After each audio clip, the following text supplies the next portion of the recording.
Dans l'exercice numéro 4 du TD de physique 11, il n'y avait qu'une seule question. En fait, on vous parlait d'une expérience, élaborée il y a pas mal de temps, où on vous parle, d'un tonneau qui était explosé, juste en rajoutant finalement au-dessus du tonneau. On imagine qu'on a percé un petit trou ici au-dessus, sur la surface supérieure, et que ce tonneau est déjà rempli d'eau et que finalement, sur ce petit trou, on raccorde un petit tube creux qu'on va pouvoir lui-même remplir d'eau.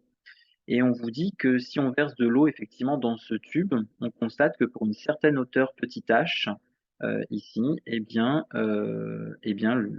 le tonneau qui est en dessous, commence à fuir et d'un seul coup, se met à exploser. Alors on vous dit seule information finalement que vous avez pour répondre à cet exercice. On vous dit que les parois du tonneau ne peuvent pas supporter une pression intérieure qui est supérieure à 2 atmosphères. Donc à l'intérieur, la pression, en gros, si elle dépasse 2 atmosphères, le tonneau explose. En déduire la hauteur d'eau minimale, petit h, à rajouter dans le tube pour crever ce tonneau. Donc on vous donne différentes informations. Le diamètre du tonneau, 70 centimètres, sa hauteur, 1 mètre, et le diamètre petit d, 1 centimètre du trou qu'on fait pour introduire un petit tube dans lequel on rajoutera de l'eau. Alors, la démarche, ça paraît peut-être un petit peu complexe si elle n'est pas guidée, mais finalement, il n'y a pas grand-chose à faire, que de raisonner sur des histoires de niveau et donc encore sur la relation fondamentale de la statique des fluides qui risque de bien nous aider. Alors cette pression évidemment de 2 bar, alors je vous ai mis des petites aides ici pour ceux qui auraient du mal, à démarrer. La première question finalement qu'on peut se poser, c'est de, se demander où la pression est la plus forte dans le tonneau. Effectivement, dans un fluide incompressible comme l'eau, on sait que sur des petites distances, la pression, varie bien plus que si on avait un fluide compressible comme l'air. Heu, Cette pression de 2 bar, où est-ce qu'elle sera atteinte finalement en premier? On sait que quand on descend, plus on descend, dans un fluide incompressible, plus la pression augmente. Donc finalement, cette pression de 2 bar, c'est en bas qu'elle sera atteinte en premier, sachant que tout en haut, évidemment, à l'interface ici, où j'ai de l'eau et à l'interface avec l'air, à cette interface, j'ai une continuité de la pression, j'ai, 1 atmosphère, 1 bar. Donc je sais que plus je vais descendre, plus la pression va augmenter et donc je veux savoir quand est-ce que j'atteindrai finalement 2 bars ici. Et donc c'est pour ça que la question 2 qu'on se pose, c'est déterminer l'expression de la pression en cet endroit finalement, qui sera le premier à atteindre ces 2 bars, en fonction de la pression atmosphérique, de la masonique de l'eau, de petit g, de petit h et de grand H. Grand H, hein, c'est la hauteur juste du tonneau vertical ici. Petit h, hauteur d'eau dans le tube qu'on a rajouté. Bon, bah, il est question de déterminer, la pression en un point particulier en profondeur. J'applique donc la relation fondamentale de la statique des fluides, comme on l'a déjà fait à plusieurs reprises.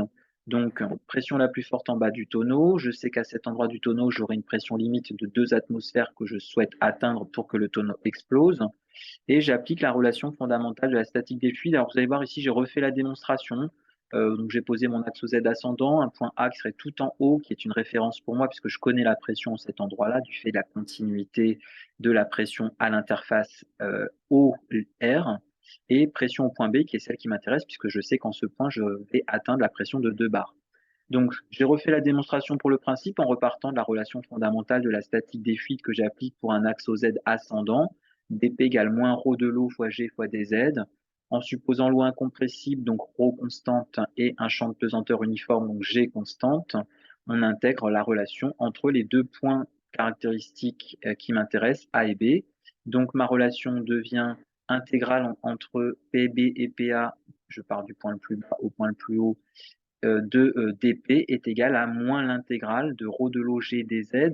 Il faut juste faire attention que les parties basses des intégrales, PB et ZB, soient en accord l'une avec l'autre et que les parties hautes, PA et ZA, soient en accord l'une avec l'autre. C'est le même point qu'on considère. Donc une intégrale, l'intégrale de dp, bah, une primitive de 1, c'est la pression que je calcule entre B et A, donc ce qui fait PA moins PB, égale moins intégrale, donc ρ de l'eau G, ça je peux le sortir, c'est constant du fait de l'incompressibilité de l'eau et du champ de pesanteur uniforme, je peux le sortir et je cherche finalement intégrale de ZB à ZA de DZ, c'est-à-dire une primitive de 1, qui est donc Z ici, que je calcule entre B et A, d'où le ZA moins ZB. Et il se trouve que ZA moins ZB, si on regarde bien, c'est l'altitude du point A qui est tout en haut moins l'altitude du point B qui est tout en haut par rapport aux notations. Il s'agit donc de grand H plus petit h. J'en déduis donc la relation PA moins PB égale moins ρ de l'eau fois G fois H plus grand H.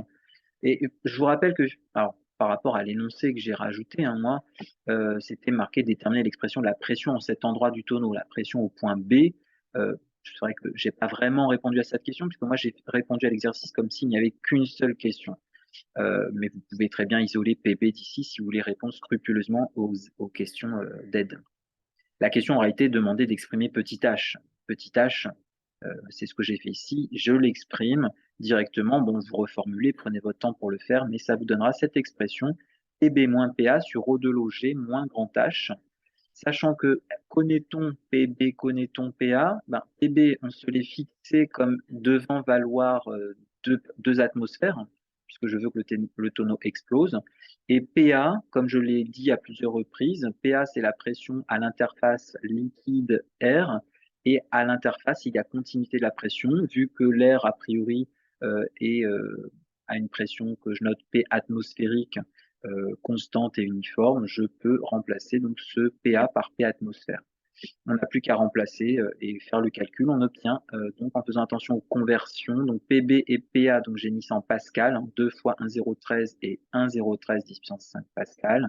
Masse volumique de l'eau en kilogrammes par mètre cube pour être dans les unités du système international. G est connu et H, c'était 70 cm ou 700 mm.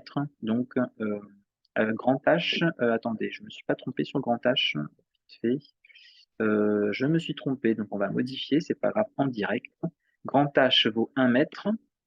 Donc, ce qui fait que dans le calcul, c'est pas moins 0,7 qu'il faut retirer, c'est moins 1, carrément moins 1. Donc le calcul ne donnera pas 9 mètres 64, mais donnera, donc si je retire 0,32 plus finalement, ça va faire 9 mètres 94. Pas du tout, je retire 0,30, donc 9 mètres 34. Voilà. Vous allez obtenir H égale 9 mètres 34. Donc voilà, il faut rectifier ça, désolé. Autre remarque que j'ai marqué en dessous, vous n'êtes pas obligé de repasser par la méthode avec l'intégrale. Si vous voulez utiliser directement le fait que P plus ρ GZ est une constante, vous pouvez. Par contre, pour l'énoncer proprement, les conditions que j'ai soulignées précédemment doivent quand même être présentes, hein. Vous dites, d'après la relation fondamentale de la statique des fluides, appliquée au liquide avec un axe Z ascendant, en supposant l'eau incompressible et le champ de pesanteur uniforme. Voilà, ces informations soulignées, ces 4 informations soulignées doivent être présentes pour pouvoir justifier cette conservation du terme P plus ρ GZ. Et pareil, voyez, si vous l'appliquez entre A et B, ça vous fera PA plus ρ de l'eau GZA égale PB plus ρ de l'eau GZB. En reformulant, vous obtenez évidemment strictement la même relation que nous avions établie précédemment, celle-ci. Voilà, d'accord. Après, la démarche reste complètement inchangée pour déterminer cette hauteur d'eau qui vaut donc, je répète, 9 mètres 34. Ici, le H ne vaut pas 0,700, mais il vaut 1 mètre.